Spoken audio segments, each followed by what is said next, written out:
Baik, kita malam hari ini dalam debat calon presiden ini kita memiliki 3 sesi Bapak-Bapak. Jadi pada sesi pertama ini adalah sesi pemaparan. Kita semua ingin mengetahui seperti apakah konsep yang sudah Bapak rancang terhadap pembangunan di bidang sosial, budaya, pertahanan, dan keamanan.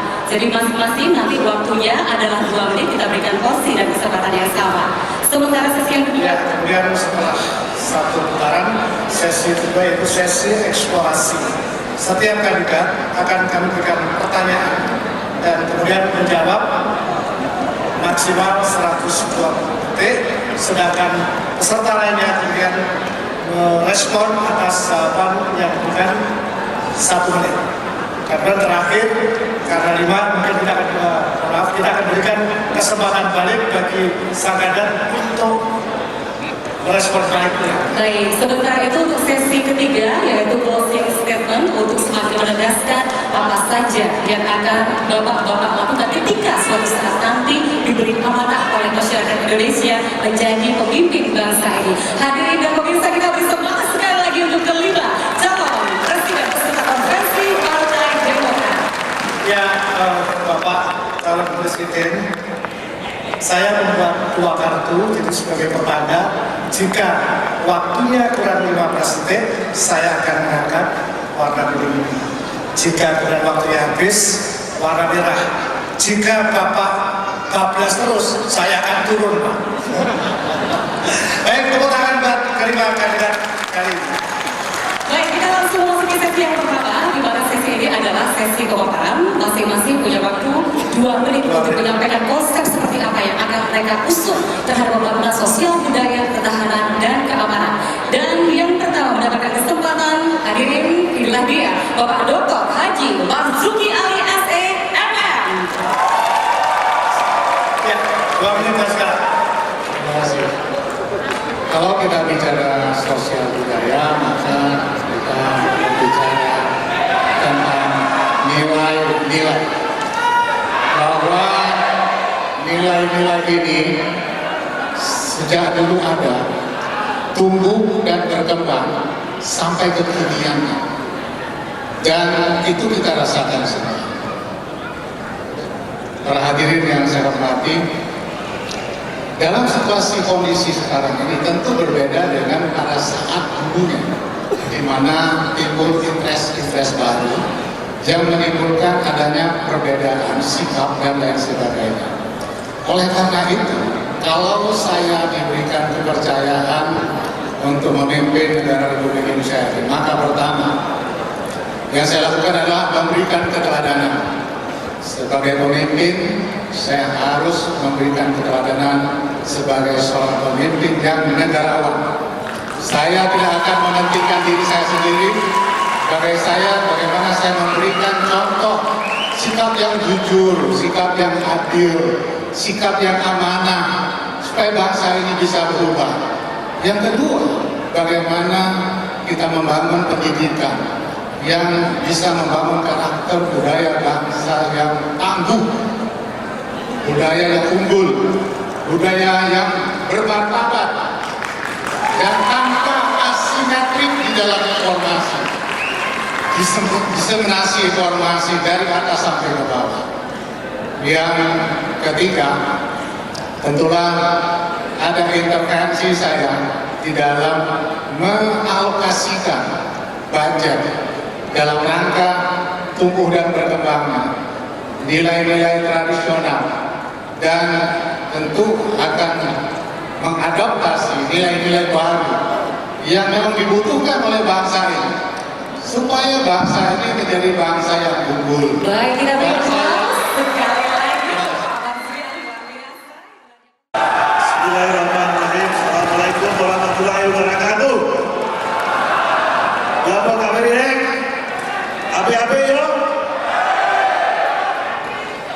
Pak Karwo, selamat atas gubernurnya.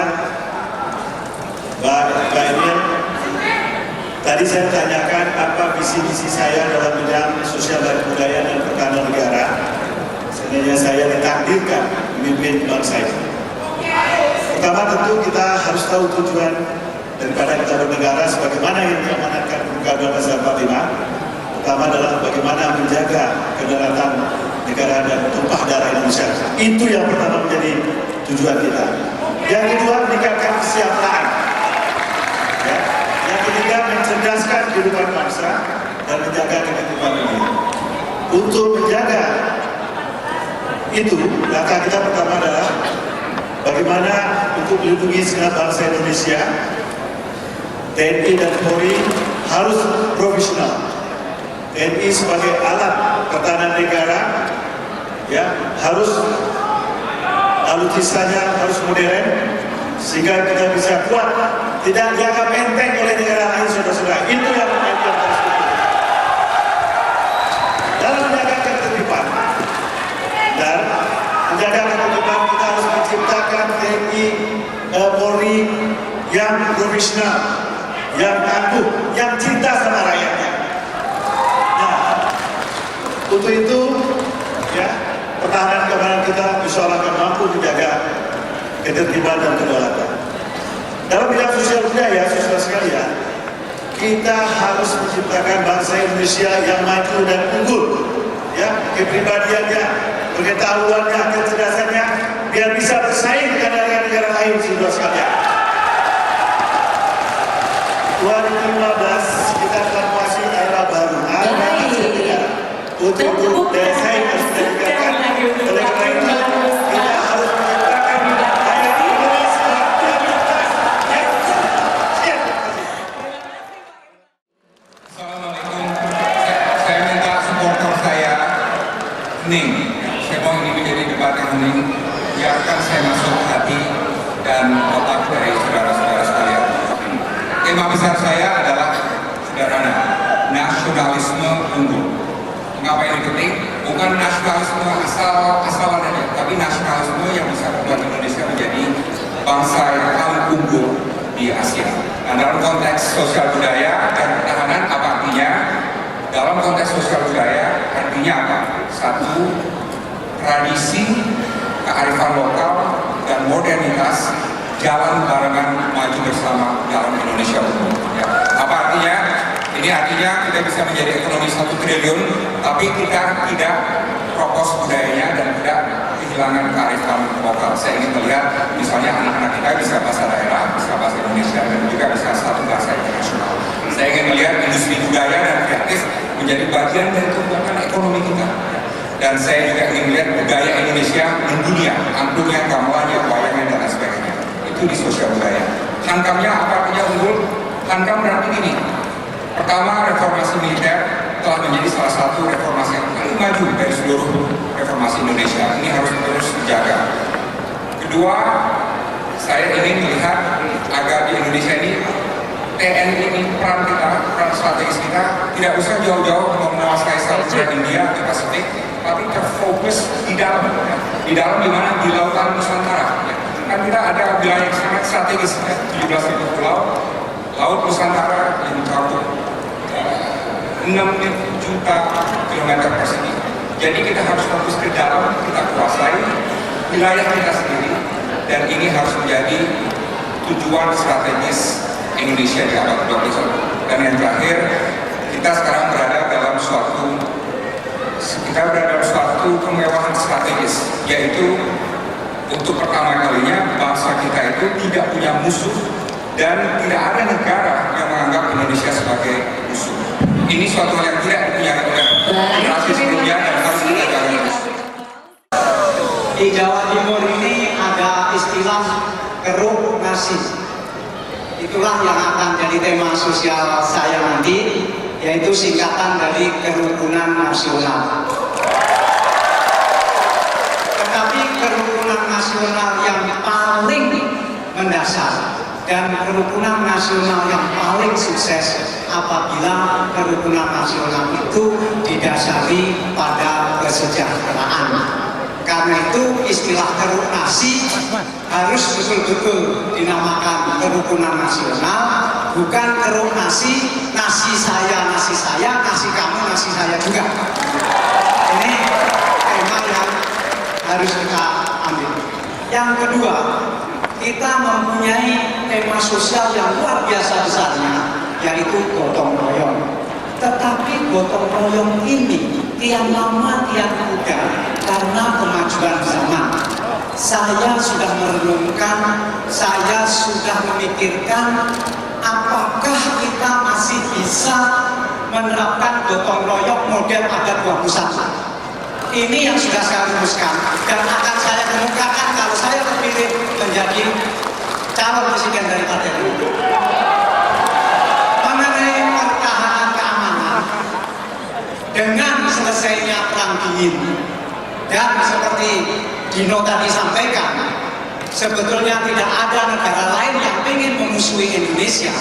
Praktis sebetulnya yang kita inginkan pertahanan keamanan kita adalah satu, kesejahteraan prajurit, yang nomor dua, intelektual dan kecerdasan prajurit, sehingga pertahanan itu lebih bersifat mengantisipasi masa depan daripada kasus ini.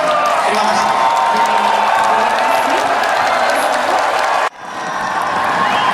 Assalamualaikum warahmatullahi wabarakatuh. Ya apa kabarnya rek? Api-api ya. Pertanyaannya, kita pilih membangun culture atau peradaban? Saya memilih peradaban karena tidak ada satupun dunia yang menang kompetisi di dalam tataran hegemoni internasional kalau peradaban itu tidak kuat. Satu. Kalau peradaban kuat, kuncinya dua. Yang pertama adalah keberagaman. Kalau uniformitas, keseragaman, dan kebebasan dibunuh, itu akan membunuh masa depan Indonesia itu sendiri. Karena itu, demokratisasi, kebebasan harus menjadi kata kunci sebagai bagian dari keragaman. Yang kedua, peradaban mensyaratkan adanya daya saing. Tidak mungkin Indonesia akan menjadi champion, pemimpin di dunia ini kalau kita tidak mempunyai daya saing yang kuat, respect harus, dan kita bisa menerima ajaran nilai-nilai baru. Kita tidak boleh menutup, dunia ini tidak boleh romantisme historis seperti dulu, tapi kita harus adaptasi dengan perubahan. Caranya apa? Al-mukhafadatu ala qawatim sholih wal akhdhu bijadidil asal. Pertahankan nilai lama yang bagus, Pancasila, gotong royong, perhatikan. Tetapi kita harus adaptasi dengan perubahan. Mengenai Hamka, kata kuncinya satu. Al-Quran mengatakan wa amanahu min khauf. Seorang presiden harus memberikan ketenangan dan ketentraman rakyatnya. Negara harus hadir kalau ada yang disebut dengan kekerasan. Negara tidak boleh absen. Yang kedua, perang dingin sudah tidak ada. Open war itu sudah masa lalu. Yang kita butuhkan adalah dynamic economy.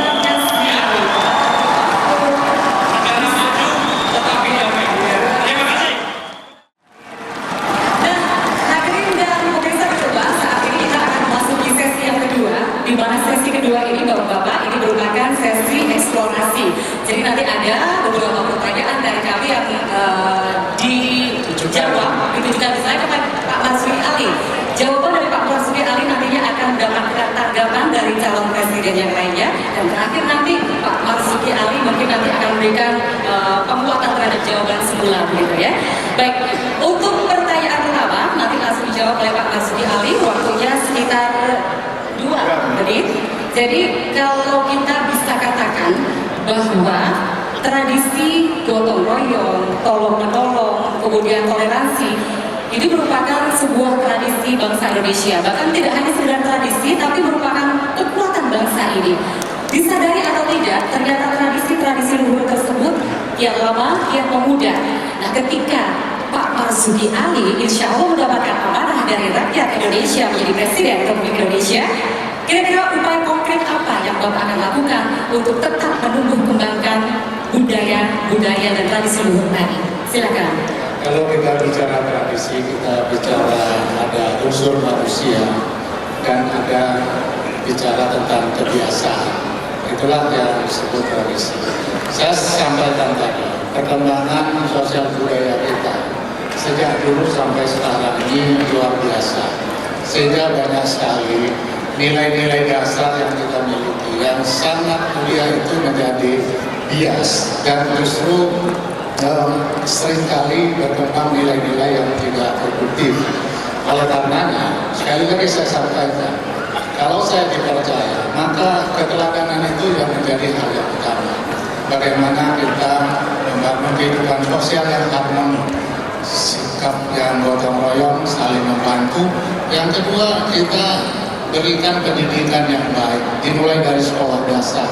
Bagaimana nilai-nilai tadi kita berikan kepada anak-anak kita, supaya nilai tadi tumbuh dan berkembang, beradaptasi dengan nilai-nilai lain yang hadir dari luar, yang juga memberikan nilai tersendiri untuk bangsa ini berkompetisi di era globalisasi. Tanpa itu, maka kita akan menutup diri, kita tidak akan menang besar, karena kita menjadi bangsa yang seperti saya sampaikan, kata dalam tempurung.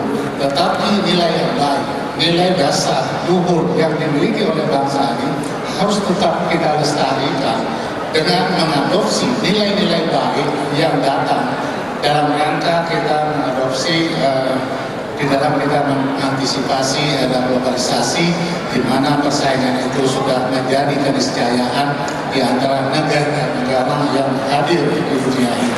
Saya kira inilah yang harusnya dibangun manakala kita diberikan kepercayaan. Mari kita bangun bersama-sama demi masa depan yang lebih baik. Terima kasih. Iya, luar biasa.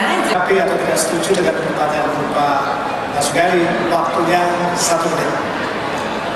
Ya, menurut saya gotong royong, toleransi itu adalah merupakan modal dasar kita.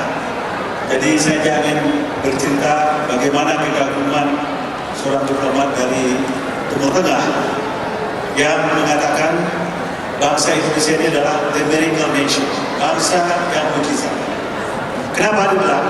Karena di Timur Tengah itu hamparannya luas, saudara-saudara, agamanya ya agama Samawi, bangsanya keturunannya sama, tetapi mereka terdiri dari berbagai negara yang kita kenal dengan bangsa Arab sekarang.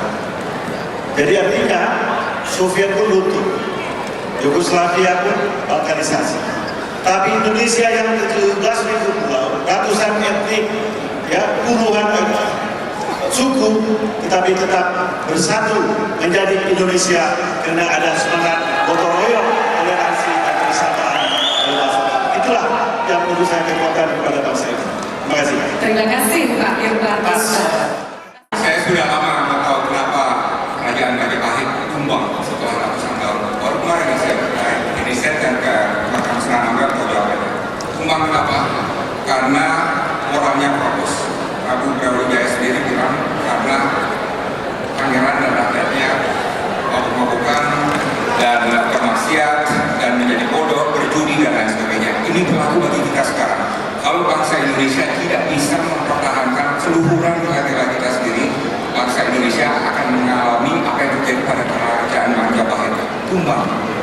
Nah, tapi saya ada satu tambahan, bukan hanya menjaga nilai-nilai luhur yang selama ini ada, tapi juga mengisinya dengan nilai-nilai baru. Apa itu? Ada 3 yang paling penting. Satu, nah 3 nilai ini belum tertanam subur di budaya kita. Apa 3 itu? Satu, budaya inovasi, ya masih lemah, mulai ditumbuhkan. Kedua, budaya meritokrasi. Meritokrasi itu merit system. Orang maju semua punya peluang yang sama dan semua maju atas kemampuan sendiri. Dan ketiga, Terima kasih. Tanggapannya luar biasa. Silakan. Saya kira gotong royong sangat mudah dipidatokan, sangat mudah diucapkan. Tapi coba bagaimana mengoperasionalisasi gotong royong itu. Coba bagaimana pada zaman yang seperti sekarang ini. Dan kalau saya menjadi presiden nanti, pola APBN harus bisa merangsang timbulnya kembali gotong royong yang model gotong royongnya sudah berbeda dengan dulu. Kalau kita menyerukan gotong royong, sering gambarnya itu orang mengangkat rumah bersama-sama. Sekarang rumah yang diangkat itu sudah nggak ada. Jadi tidak mungkin lagi gotong royong model seperti itu. Itulah yang saya sudah merumuskan gotong royong abad 21. Terima kasih. Iya, terima kasih Pak Ali Masyhur Hasan. Silakan. Iya, dulu kita ingat kan, mangan orang mangan kumpul. Ini harus dirubah. Mangan kumpul. Suge bersatu. Ini yang harus kita kedepankan, bagian dari gotong royong. Tidak adil 120 orang terkaya di Indonesia, ya, kekayaannya sama dengan 1 tahun APBN Indonesia. Ini majalah Forbes melakukan. Karena itu yang terpenting kalau bicara tentang kebersamaan, maka harus ada kompetisi daya saing. Karena itu saya akan lebih tinggi lagi apa yang dibacakan oleh beliau berempat. Beliau saya melihat romantisme, gotong royong, melarang kok gotong royong. Sekarang suge mangan kabeh suge wong Indonesia. Itulah akan jadi gotong royong kita bersatu untuk negeri yang kita cintai. Terima kasih. Itu konsep saya. Ya, waktunya masih cukup. Kita kembalikan ke Pak Marzuki. Ada 90 detik atau 1,5 menit untuk merespon balik atas pernyataan kandidat yang lain. Silakan Pak Marzuki. Betul tadi apa yang disampaikan dan diucapkan sulit dilaksanakan. Banyak hanya statement-statement politik yang menyenangkan. Oleh karena tadi keteladanan menjadi hal yang paling penting. Kalau banyak pejabat publik memberikan keteladanan, sikap hidup yang bersama, membangun sikap hidup gotong royong, harmoni di dalam kehidupan sosial, saya kira semua orang akan ikut. Dan itu contoh atas. Nah, bagi anak-anak kita tidak mungkin kalau tanpa lewat pendidikan. Pendidikan itu menjadi hal yang sangat penting. Karena apa? Pendidikan itu mereka terima langsung ya, dari para tutornya, gurunya, bagaimana melakukan, mengimplementasikan sikap hidup gotong royong itu. Sehingga mereka nantinya di lingkungan masyarakatnya dengan pendidikan yang didapat di sekolah bisa diimplementasikan. Dan contoh di keluarga, di sekolah, di masyarakat, contoh atasan, maka sikap gotong royong itu pasti bisa diimplementasikan. Terima kasih. Kita punya data bahwa pada tahun 2010 telah terjadi 93 peristiwa konflik. 2011 77 peristiwa konflik, 2012 128 peristiwa konflik, dan sampai September 2013 tambah 53. Konfliknya diantaranya seperti konflik SARA, bentrokan warga dengan ormas, aksi kekerasan massa, dan bentrokan antar massa pendukung calon kepala daerah, dan aksi massa terkait sengketa pertanahan. Pertanyaannya, Pak Irman, seandainya Bapak jadi presiden, solusi apa yang Bapak tawarkan untuk mengantisipasi potensi konflik tersebut? Silahkan 2 menit. Teman-teman sekalian, melanjutkan tadi pertanyaan dan juga jawaban dari kawan-kawan kami tadi. Mengatasi konflik itu pertama adalah mengamalkan sila kelima dari keadilan sosial bagi seluruh rakyat Indonesia. Itu kuncinya. Kalau itu dilakukan, implementasinya adalah harus ada persamaan tentang hukum. Equality before the law. Tidak boleh hukum itu ya tajam ke bawah, tumpul ke atas. Tidak boleh, saudara sekalian. Kalau itu terjadi konflik akan tercipta. Yang ketiga, untuk menyelesaikan konflik harus ada pemerataan. Seperti yang disampaikan oleh Pak Ali Masyhur Hasan.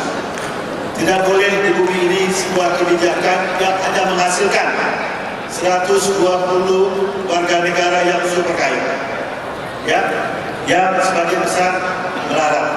Kebijakan ekonomi ini harus kita koreksi karena ini tidak sesuai bertentangan dengan sila kelima daripada keadilan sosial bagi seluruh Indonesia.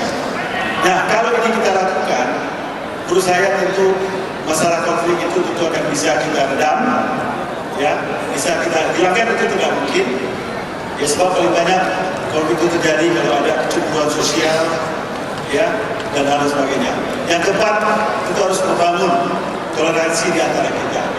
Ya, apapun sukunya, agamanya, bangsa kita ini adalah bangsa Indonesia. Itulah kira-kira kunci untuk menyelesaikan konflik di bangsa ini. Terima kasih. Terima kasih. Memang yang berbeda dari landscape penanganan konflik sekarang adalah konflik lebih banyak di dalam negeri sekarang, bukan dari ancamannya bukan dari pasukan asing masuk ke Indonesia.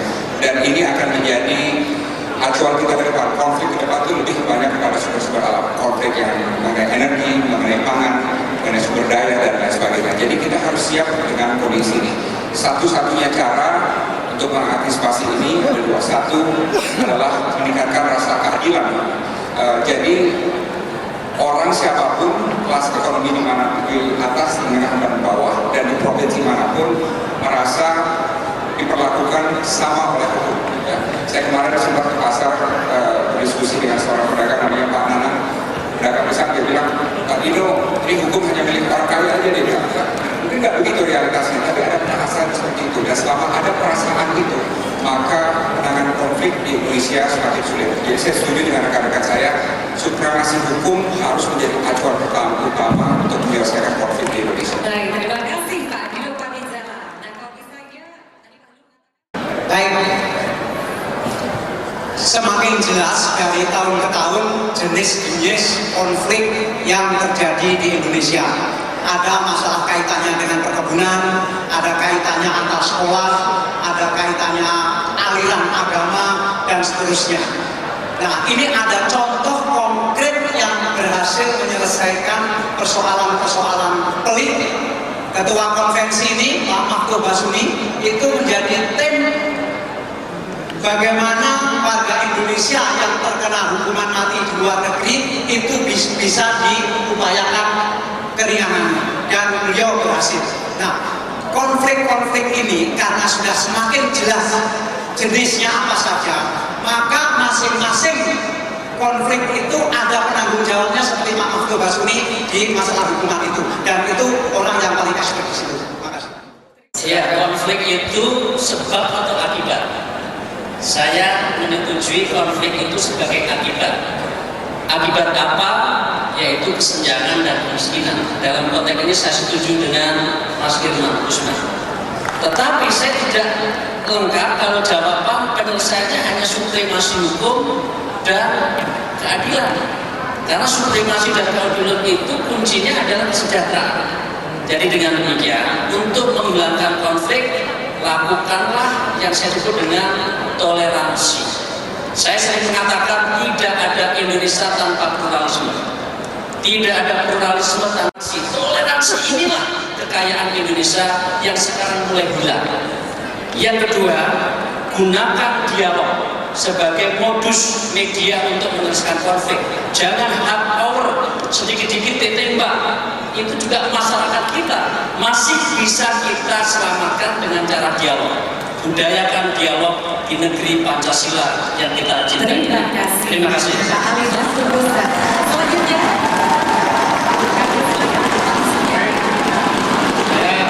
Jangan mulai dulu. Oke, ya, saya start. Ya, terang, silakan. Oke. Baik, terima kasih.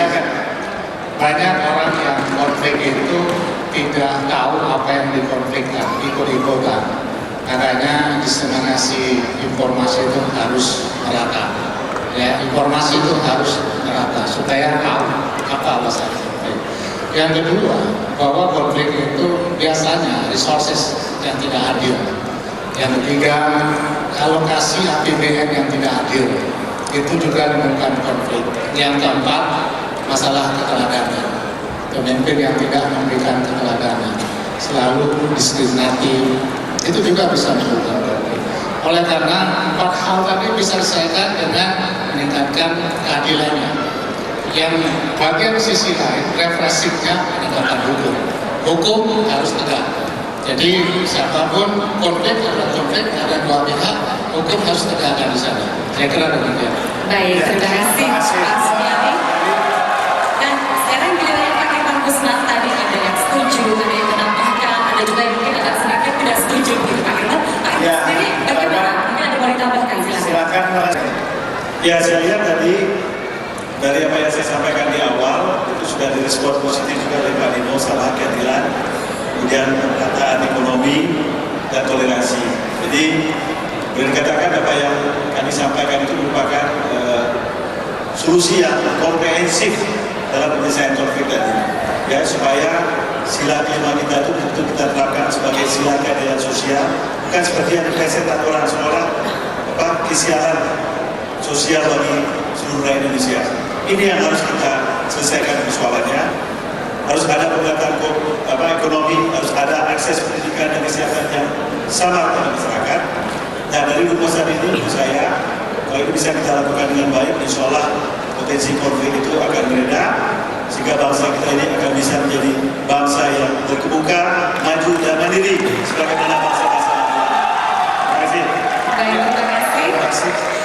Dan semua orang tahu, seluruh dunia bahkan juga tahu bahwa Indonesia itu begitu kaya dengan seni dan budaya. Termasuk juga di Jawa Timur. Kalau Jawa Timur sudah nggak diragukan lagi mulai ludruk, reok, dan lain sebagainya. Bahkan menurut salah seorang antropolog, Jawa Timur ini bisa menjadi cermin keragaman Indonesia. Jawa Timur ini bisa dikatakan sebagai Nusantara pertama, dan saat ini adalah Nusantara yang kedua, gitu. Tapi selama ini yang kita tahu bersama tidak ada semacam upaya yang sistematis dan masif untuk menjadikan seni budaya tersebut tetap tumbuh dan berkembang. Nah, ketika nanti ini yang jawab pertama kali adalah Pak Dino Patijala, ditakdirkan oleh Allah Subhanahu wa Ta'ala menjadi Presiden Republik Indonesia, kebijakan konkret apa yang Pak Dino akan ambil untuk menjadikan seni budaya kita tumbuh dan terus berkembang? Selama saya menjadi duta besar Indonesia di Amerika Serikat, ada dua hal yang paling membuat saya bangga. Satu, saya berhasil membuat batik menjadi bagian dari budaya Amerika dengan melakukan kontes American Batik Design. Ya, satu. Kedua, pencaksilat, percaya nggak?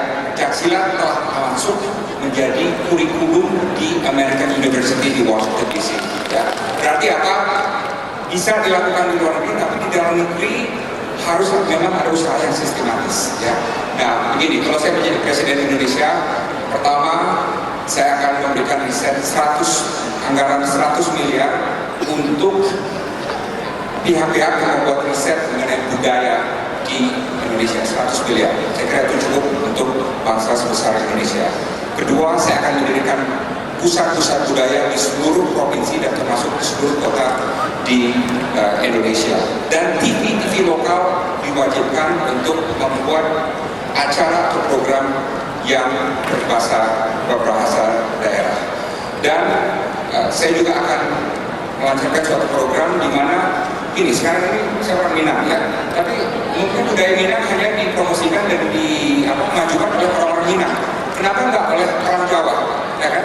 Oleh orang Papua dan lain sebagainya. Jadi saya ingin ada suatu program nasional lintas budaya, di mana budaya masing-masing lokal diperkaya bukan oleh orang asing yang belajar ke kita, tapi oleh orang-orang daerah yang saling melakukan cross fertilisasi dari budaya masing-masing. Respon dari Pak Dahlan Iskan dari pernyataan Pak Dino Patijala, waktunya 1 menit. Silakan Pak Dahlan. Saya salut dengan Bung Dino yang ketika bertugas di luar negeri mengunggulkan seni-seni dari Indonesia, dan saya tentu akan mendorong karena orang yang tidak berkesenian itu jiwanya kering. Orang yang tidak berkesenian itu jiwanya individualistis dan materialistis. Jadi memang kesenian itu harus menjadi roh kehidupan bangsa ini, dan dari situ kemudian akan mengutamakan kebudayaan dan kemudian menjadi peradaban. Jadi seni yang harus kita tumbuhkan tentu harus kita sesuaikan dengan perkembangan zaman, dan ekonomi Indonesia yang semakin maju otomatis nanti akan lebih mendorong majunya kesenian. Terima kasih. Terima kasih Pak Emil. Untuk mengetahui kejayaan sebuah negara bisa dilihat dari 3: militernya, ekonominya, dan budayanya. Tidak ada anak muda sekarang yang tidak tahu budaya Korea, K-pop, Super Junior, EXO yang tidak dikenal anak muda Indonesia. Karena itu kalau jika saya menjadi insya Allah presiden, maka melakukan diplomasi budaya sebagai instrumen untuk melakukan sosialisasi bahwa Indonesia adalah negara yang berbudaya, itu menjadi jalan keluar. Yang pertama. Yang kedua, manusia itu ada 3 yang disebut dengan herd-nya, hand dan herd. Negara yang besar adalah yang herd-nya, akal budinya, nuraninya itu jernih dan lembut. Dengan budaya itulah manusia akan lebih berdamai, tidak konflik. Terima kasih. Pak Ali Masyur Busna atas tanggapannya. Pak, mereka silakan Pak Marzuki Ali.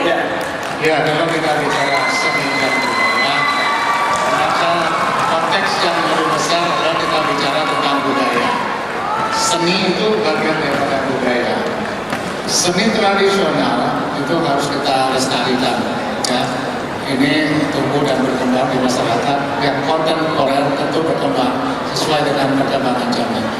Budaya ini harus ada intervensi dari pemerintah. Sebagai pemerintah harus memfasilitasi dan mengalokasikan anggaran agar budaya yang tumbuh itu budaya yang produktif, budaya unggul, budaya kompetitif, dan itu semua bisa dikembangkan melalui pendidikan. Mau tidak mau, suka tidak suka, pendidikanlah yang menjadi sumber di dalam kita membangun anak bangsa yang lebih kompetitif, lebih unggul, dan lebih bermartabat di masa yang akan datang. Iya. Saya ingin menambahkan apa yang dilakukan oleh Pak Tito. Saudara-saudara mungkin masih ingat, di tahun 2011, CNN sebagai media televisi yang paling terkemuka di dunia menobatkan dari 10 masakan atau makanan yang terlezat di dunia, 3 berasal dari Indonesia, saudara sekalian. Bayangkan, 3 itu pertama adalah rendang dari kampungnya Pak Lino. Itu the most delicious, ya, food in the world. Yang kedua sate, maksudnya sate Madura, paling lezat. Yang ketiga nasi goreng. Saya waktu Obama datang ke istana, kita sempat ngobrol. Yang pertama yang dia tanya, ada Pak Dino waktu itu, mana nasi goreng katanya. Nah, kalau budaya ini, Baik. kalau kita bisa populerkan, Terima itu akan kasih. menjadi Waktunya budaya yang dari kekuatan bangsa kita untuk unggul. Dan itu sudah sekalian. Terima kasih banyak Bapak. Silakan Pak Dino untuk merespon balik.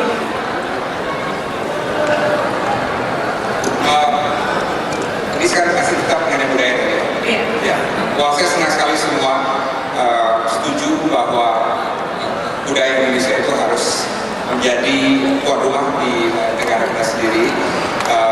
Dan mungkin saya ada satu hal lagi yang saya ingin tambahkan dari usulan tadi. Ya.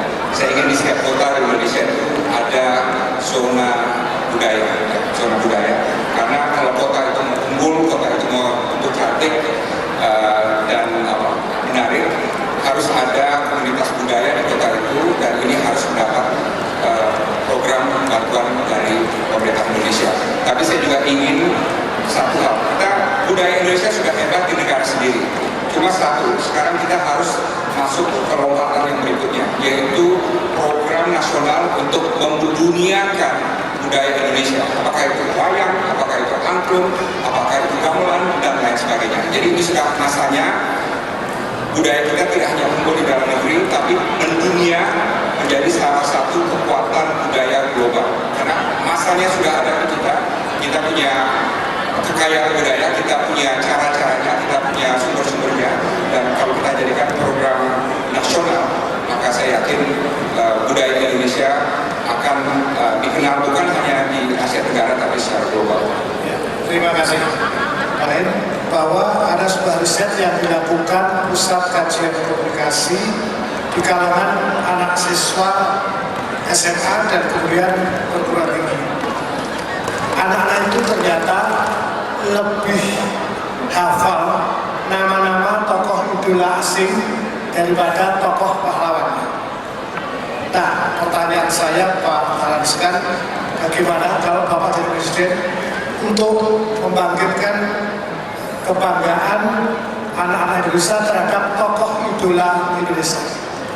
Silakan Bapak. Baik,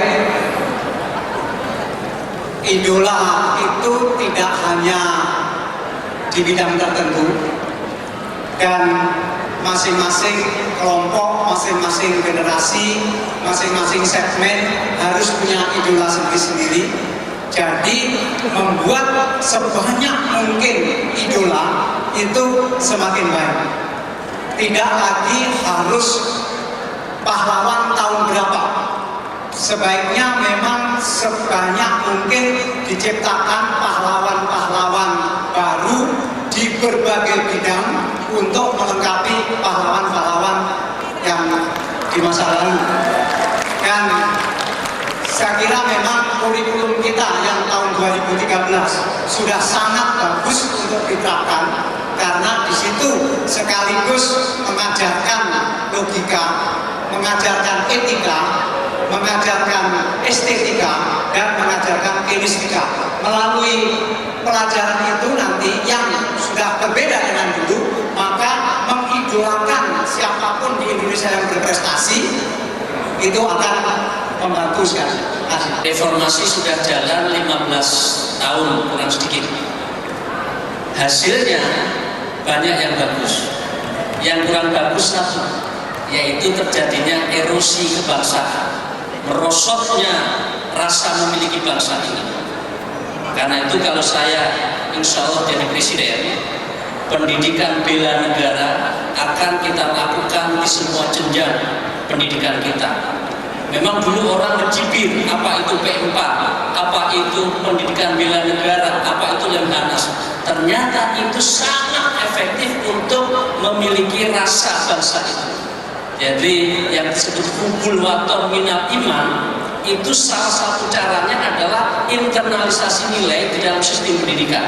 Karena itu padahal saya menambahi, masukkan sistem rekrutmen politik, rekrutmen bernegara, adaptasi dan kultur serta akhlak rakyat kita itu melalui pendidikan bela negara untuk bangsanya itu. Terima kasih. Silakan Pak Hasbi Ali. Yang jelas begini, kenapa anak-anak kita lebih mengidolakan orang-orang lain daripada yang kita harapkan? Karena apa? Kita tidak memberikan contoh yang baik, memberikan apresiasi yang besar kepada anak-anak yang hebat yang hadir di Republik ini.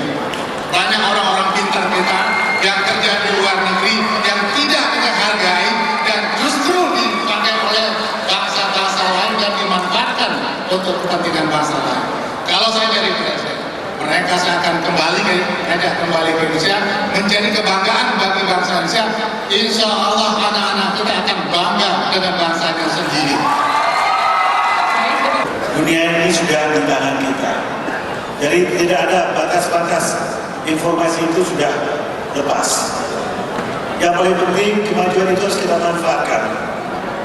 Setiap diri kita sekarang bisa menjadi pahlawan.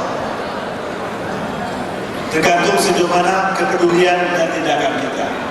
Seorang anggota Kopassus, di mana di Jakarta orang makin tidak peduli, melakukan tindakan penyelamatan kepada seorang penumpang, itu juga pahlawan dan menjadi idola saudara sekalian. Jadi idola adalah tokoh yang inspirasi. Jadi tidak tergantung dari dalam atau dari luar negeri. Tapi kalau kita ingin mengumpulkan para tokoh atau para idola, munculkanlah tokoh-tokoh yang punya reputasi, integritas, kerja keras, inovatif dan sebagainya. Insya Allah akan muncul idola-idola yang menjadi panutan bagi anak bangsa. Itulah menurut saya idola. Pernyataan luar biasa. Saya sedikit agak beda dengan Pak Maskur dalam arti begini. Saya tidak merasa rasa kebangsaan kita mulai luntur. Ya. Saya merasa nasionalisme tetap kuat di Indonesia. Yang luntur dan merosot apa? Idealisme. Jadi masalah kita itu adalah nasionalisme yang mendukung idealisme. Makanya makin banyak kasus-kasus korupsi dan lain sebagainya. Jadi itu satu. Saya setuju sekali dengan Pak Dahlan Iskan bahwa sekarang ini kita membutuhkan pahlawan-pahlawan baru, pahlawan generasi kita dan pahlawan abad 21. Setuju 100%. Dan yang saya ingin tambahkan adalah sama dengan Pak Dahlan Iskan, bukan hanya pahlawan kemerdekaan ya, dulu kan pahlawan kemerdekaan yang masih di buku kita. Pahlawan apa? Pahlawan keunggulan ya, orang-orang sukses yang harus kita rayakan. Padahal pahlawan dulu sekarang jadi raja media ya. Dr. Jiki sekarang jadi raja parlemen, raja media. Orang-orang sukses unggul inilah yang harus menjadi acuan bagi generasi muda kita. Baik, terima kasih. Ada gejala yang mendunia. Perdana Menteri Australia mengeluh seluruh surat kabar Australia itu memusuhi siapapun, hanya Australia. Jadi media Australia memusuhi Australia, media di Indonesia memusuhi Indonesia. Ada semacam gejala bahwa memusuhi diri sendiri itu seperti kebanggaan. Itu hanya bisa dilawan dengan betul-betul prestasi dan prestasi. Menghargai terhadap prestasi sekecil apapun, setingkat lokal apapun, harus terus menjadi orientasi seorang pemimpin. Jadi seorang pemimpin harus rajin memberi penghargaan, memberi pujian, dan mempahlawankan siapapun yang dipimpinnya. Karena dari sinilah prestasi akan muncul. Jadi saya setuju semua dengan semua hal tadi. Terima kasih. Terima kasih sudah teruskan. Baik, pertanyaan selanjutnya itu nanti akan dijawab terlebih dahulu oleh Pak Ali Mahfud Musa. Jadi kalau misalnya secara eksplisit begitu ya Pak ya, dalam pasal 27 ayat 3 Undang-Undang Dasar 1945 itu dikatakan bahwa setiap warga negara berhak dan wajib ikut serta dalam upaya pembelaan negara. Sementara pasal yang lain, pasal 30 ayat 1 dikatakan bahwa tiap-tiap warga negara berhak dan wajib ikut serta dalam usaha pertahanan dan keamanan negara. Mungkin kalau misalnya kita bisa memberikan gambaran di luar negeri ada wawil, wajib militer. Tapi kalau misalnya Pak Ali Mahfud Musa ini nantinya menjadi Presiden Republik Indonesia, kira-kira upaya apa yang konkret untuk bisa berserta menyertakan warga negara untuk ikut serta dalam upaya bela negara dan pertahanan dan keamanan? Silakan Pak Ali. Terima kasih Pak Emil. Saya berangkat dari doktrin yang diajarkan oleh organisasi saya, yaitu Nahdlatul Ulama. Buat orang NU yang namanya NKRI, Negara Pancasila, telah ditetapkan melalui Muktamar ke-27 di Situbondo, yaitu negara Pancasila adalah upaya final bagi umat Islam yang ada di Indonesia. Jadi tidak perlu membahas lagi mengutak-atik Pancasila, Undang-Undang Dasar, Bhinneka Tunggal Ika, dan Negara Kesatuan. Nah, karena itu kalau saya insya Allah jadi presiden dan saya memang dibesarkan dari Nahdlatul Ulama, maka kita kembalikan doktrin dari mempertahankan negara ini adalah Hamkan Rata. Jadi tidak peduli untuk mempertahankan sovereignty, kedaulatan itu memang satu sisi adalah TNI dan ketentraman masyarakat itu Polri. Tetapi TNI Polri yang jumlahnya tidak lebih dari 6 juta yang ada di Indonesia tidak cukup untuk menjaga martabat bangsa ini. Karena itu harus kita libatkan anak-anak muda, pendidikan, bela negara, pelatihan. Saya setuju wajib militer. Karena menyelamatkan negara ini tidak cukup oleh 6 juta, tetapi harus 250 juta ini yang akan mempertahankan.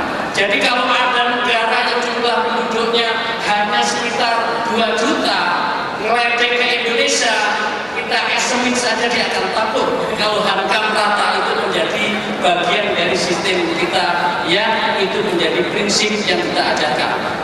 Yang kedua, di dalam Hamkan Rata dan menjaga martabat bangsa, maka pendidikan, pelatihan, dan juga alutsista di negeri ini, industri pertahanan kita harus diperbagi. kuncinya mempertahankan martabat bangsa. Itu prinsip. Karena itu misi saya adalah Indonesia AMN, Indonesia adil makmur martabat. Terima kasih. Pertama, membangun karakter bangsa.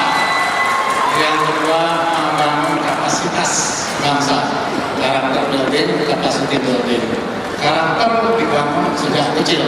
Cinta terhadap negara, cinta terhadap negeri, cinta terhadap bangsa, dan kita akan tersinggung kalau ada orang lain yang mencaci maki, yang menjelekkan, yang merendahkan harkat martabat Indonesia. Itu yang harusnya dilakukan oleh bangsa ini, rasa nasionalisme yang harus dibangun sejak dini. Yang kedua, caranya itu capacity building. Capacity building bisa dilakukan dengan pelatihan, wajib militer, dan sebagainya. Ini tergantung bagaimana perkembangan negara ke depan, seberapa jauh pentingnya itu terkait dengan keuangan negara yang kita miliki pada saat ini. Jadi tidak bisa kita paksakan pada saat ini. Baik, tentunya. Saudara sekalian, mengenai pertahanan keamanan negara, tentu yang bertanggung jawab yang utama adalah TNI dan polisi kita. Untuk menjaga kedaulatan kita, TNI itu harus profesional, alutsistanya juga harus modern, tentu kesiapannya harus baik. Postur TNI yang kuat ini penting. Walaupun tidak ada ancaman dari luar, tapi negeri menjaga kewibawaan kita supaya negara asing, ya seperti Singapura ini, ya kita memberikan nama kapal perang kita saja diresek. Itu tidak boleh terjadi kalau kita punya TNI yang kuat. Sebagai prioritas utama TNI Polri untuk masyarakat, ya sebagai komponen cadangan, ya itu menjadi kewajiban kita. Bangsa Indonesia dari konteks pertahanan adalah nomor 15 terbesar di dunia, saudara sekalian. Walaupun pengeluaran kita, budget kita terhadap pertahanan masih 1,5%. Kalau saya ditakdirkan menjadi Presiden Indonesia, kita harus meningkatkan anggaran pertahanan dan keamanan negara kita supaya kita menjadi sumber power di wilayah. Terima kasih banyak atas tanggapannya. Saya bukan 100%, 1000% tidak setuju dengan wajib militer. Saya tunjukkan kenapa. Satu, Angkatan Bersenjata Indonesia jumlahnya sekitar 460.000 sudah merupakan militer terbesar di Asia Tenggara.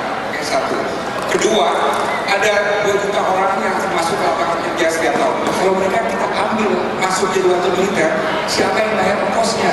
Lebih baik uang triliunan itu kita bagikan kepada rakyat miskin, ya, untuk mengembangkan pertanian, untuk membantu anak sekolah di desa miskin, dan lain sebagainya. Dan jangan lupa, kalau Indonesia negara terbesar di Asia Tenggara melakukan wajib militer, seluruh ASEAN akan ketakutan.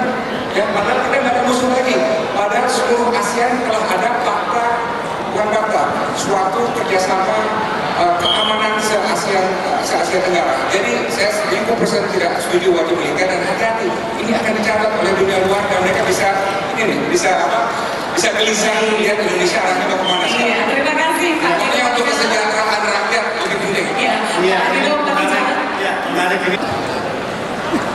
Pada tahun 45 kita bisa mengalahkan Belanda dengan perang, dan seluruh rakyat Indonesia bersama-sama mempertahankan negara.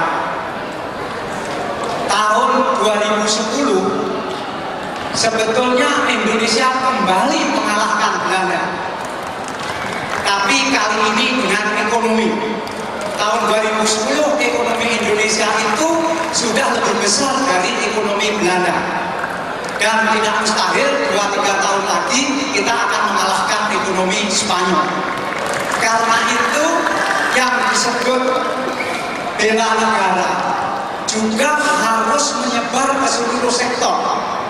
Pengusaha harus diberi penghargaan bahwa kalau tahun 45 tentara yang mengalahkan Belanda, tahun 2010 pengusaha yang mengalahkan Belanda. Mereka juga bela negara. Dan saya kira tidak sedikit ilmuwan kita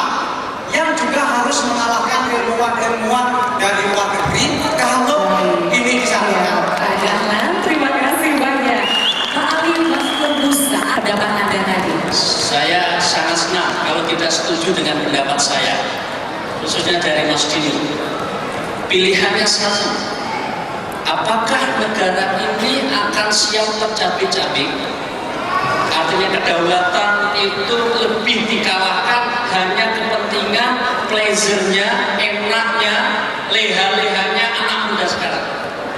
Mungkin kita tidak terasa ketika terjadi glasnost, perestroika, demokratisasi yang di Rusia, ketika rasa memiliki bangsanya lemah, kemudian pecah-pecah menjadi sekitar 40 dari negara bagian.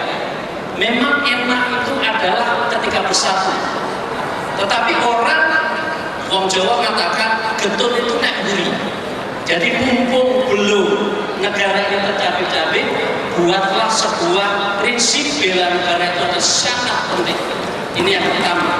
Hanya saja Mas Dino, saya setuju yang lain. Saya terima kasih Mas. Pengertian bela negara tentu bukan psikol, bukan pendekatan fisik yang anak muda harus gotot badannya, bukan. Tetapi memiliki rasa bangsa, memiliki masa depan negara.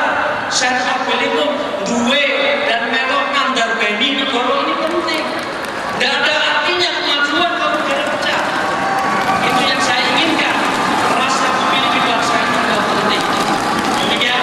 Terima kasih atas masukan dan perbedaannya. Hadirin beri aplaus sekali lagi untuk kelima calon presiden kita, luar biasa. Sesi terakhir di mana masing-masing calon presiden diminta untuk menyampaikan pesan tentang dreaming atau mimpi Bapak untuk membangun Indonesia yang lebih baik.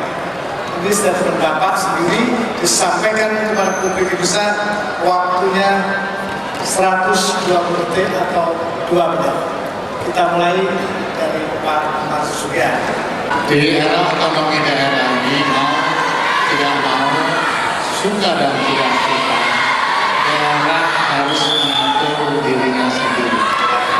Maka oleh karena itu kita berikan ruang yang besar bagi daerah untuk menumbuh kembangkan kehidupan sosial dan budaya, mengembangkan seni budaya, mempertahankan seni tradisional, mengembangkan seni kontemporer, dan mengadopsi budaya-budaya yang baik, budaya-budaya yang unggul yang bisa membawa bangsa Indonesia ini mampu berkompetisi di era globalisasi. Oleh karena itu, saya sangat menghargai otonomi daerah, desentralisasi kekuasaan, kita beri ruang di sana. Tetapi sebagai pemerintah pusat, tentu kita harus memberikan koridor-koridor. Ada regulasi yang harus kita buat, ada alokasi anggaran yang harus kita berikan kepada daerah-daerah agar mampu melaksanakan apa yang kita berikan ruang dan kesempatan itu. Terima kasih. Terima kasih. Saudara-saudara sekalian, sejarah akan menunjukkan bangsa ini baik di abad ke-7, abad Sriwijaya, Majapahit, dan ke-14. Ini kita harus percaya ke angka 7. Abad 7, 14, dan abad 21 yang seperti disampaikan tadi. Ini adalah kesempatan Indonesia untuk bisa maju sejajar dengan bangsa-bangsa maju lainnya, saudara sekalian. Untuk itu, kita harus mandiri dalam ekonomi. Kita harus berdaulat dalam bidang pangan. Kita harus berdaulat dalam bidang energi. Dengan itu kita bisa akan mensejahterakan rakyat, ya, yang tentu harus dalam keadilan. Itulah menurut saya tujuan kita bernegara. Insya Allah kalau saya ditakdirkan menjadi Presiden Indonesia dengan pengalaman saya 15 tahun dalam penyelenggaraan negara, saya tahu persis, saya telah keliling Indonesia, saya tahu apa yang diinginkan oleh bangsa ini, dan mudah-mudahan percayalah saudara-saudara sekalian, pada periode 2014-2019 saya akan letakkan dasar-dasar Indonesia menjelang 1 abad 2045, kita akan menjadi bangsa besar, bangsa nomor 5 atau nomor 6 yang sama dengan China, Amerika, Rusia, itulah menurut saya yang harus kita capai 32 tahun dari sekarang. Untuk itu mari kita bekerja keras secara bersama-sama, dan untuk itu kuncinya adalah kepemimpinan 2014 yang transformatif. Inilah pemimpin yang baru yang bisa membuat Indonesia maju. Sekian, terima kasih. Terima kasih. Ya, silakan Pak Dido. Silakan. Mohon telinganya sebentar. Ayah saya datang dari keluarga petani yang miskin di daerah atau desa yang paling miskin di Sumatera Barat. Apa yang terjadi? Ayah saya lulus SMA, kuliah, dapat gelar doktor, kemudian nasibnya berubah dan nasib seluruh keturunannya termasuk saya berubah. Mengapa saya masuk dalam Kongres Capres Partai Demokrat? Karena saya ingin melihat keberuntungan yang menerima saya sekarang dan ayah saya itu dinikmati juga oleh jutaan orang Indonesia yang maksudnya sebelum sama. Saya beranggapan misi sejarah generasi 2014 adalah untuk secepat mungkin dan sebanyak mungkin menciptakan jutaan orang pengubah nasib di Indonesia sebagaimana yang terjadi pada ayah saya. Apa yang saya lihat sekarang ini, saya agak sering berusukan ya, walaupun dapat media dan sering banyak mendengar. Ada satu hal yang saya ingin saya catat nih. Orang miskin di Indonesia sekarang berbeda dari orang miskin sebelumnya. Yaitu apa? Orang miskin sekarang punya harapan dan punya masa depan. Saya berbicara dengan sebanyak mungkin orang yang di kelas bawah. Mereka bilang gini, saya lulusan SMP, ayah saya nggak sekolah, tapi anak saya masuk kuliah dan itu akan berubah hidupnya.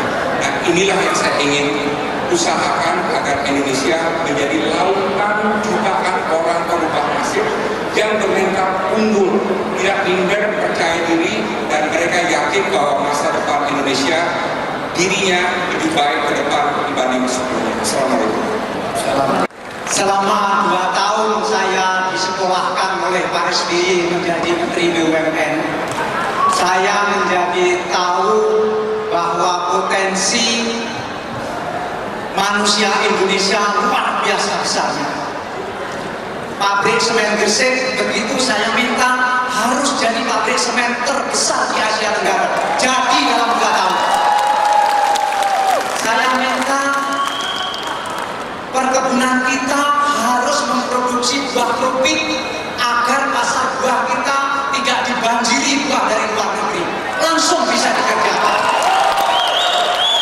Saya minta pabrik pupuk langsung bikin pupuk untuk petani tembakau di Jember yang selama ini pupuknya mengambil dari Jerman yang mahal. Langsung bisa dilakukan. Sekarang ada problem makanan ikan yang begitu mahal. Saya minta Petrokimia Gresik bikin makanan ikan. Langsung bisa. Di Surabaya ini membangun jalan tol selama sepanjang 12 kilo itu memerlukan waktu 12 tahun dari waktu ke Juanda. Itu 12 kilo selama 12 tahun. Saya minta 12 kilo 12 bulan jadi dibangun. Tapi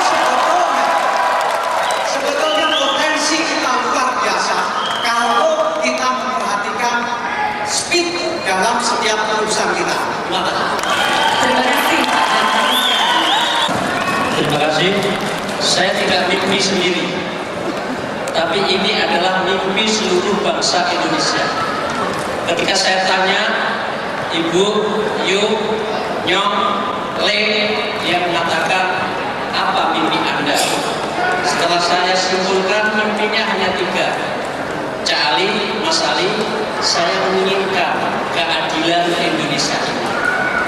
Masa saya sudah kerja keras bertahun-tahun, mau munggah haji aja harus haji mansur.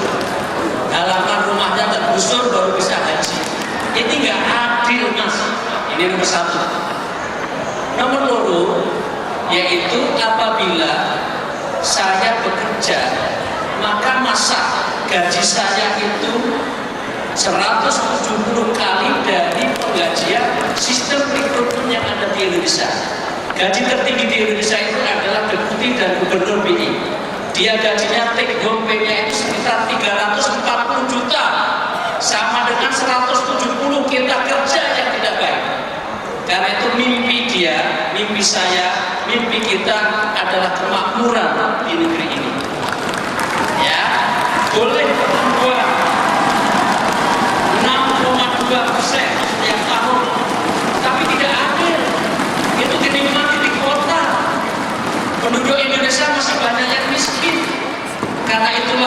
pertumbuhan dari Pak SBY yang 6% itu harus kita drive, tapi yang inklusif dan berkeadilan. Nah, yang ketiga, Pak Ali, Cak Ali, Mas Ali, saya inginkan girohnya Indonesia itu hebat di luar negeri. Bukan kita menjadi subordinat dari kepentingan asing di negeri ini. Karena itu, kalau saya menjadi presiden, yang saya lakukan adalah pembangunan Indonesia, bukan pembangunan di Indonesia. Sekarang ini pembangunan di Indonesia. Orang boleh membangun, tapi yang merasakan mereka, bukan anak cucu kita. Itulah mimpi saya, mimpi Anda, mimpi kita, mimpi Indonesia menuju Indonesia AMM, Indonesia adil, makmur, martabat. Anda bisa dengar? Ayo bergerak! Wallahu muwaffiq ila aqwamit. Wassalamualaikum warahmatullahi wabarakatuh.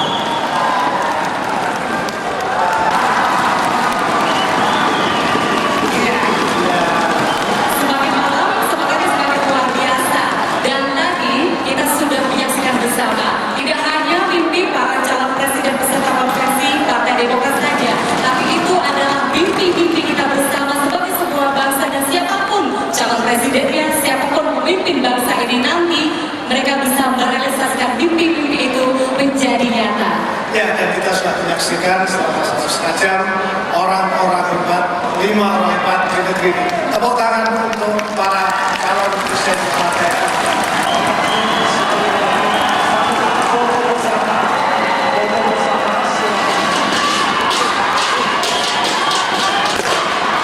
Selanjutnya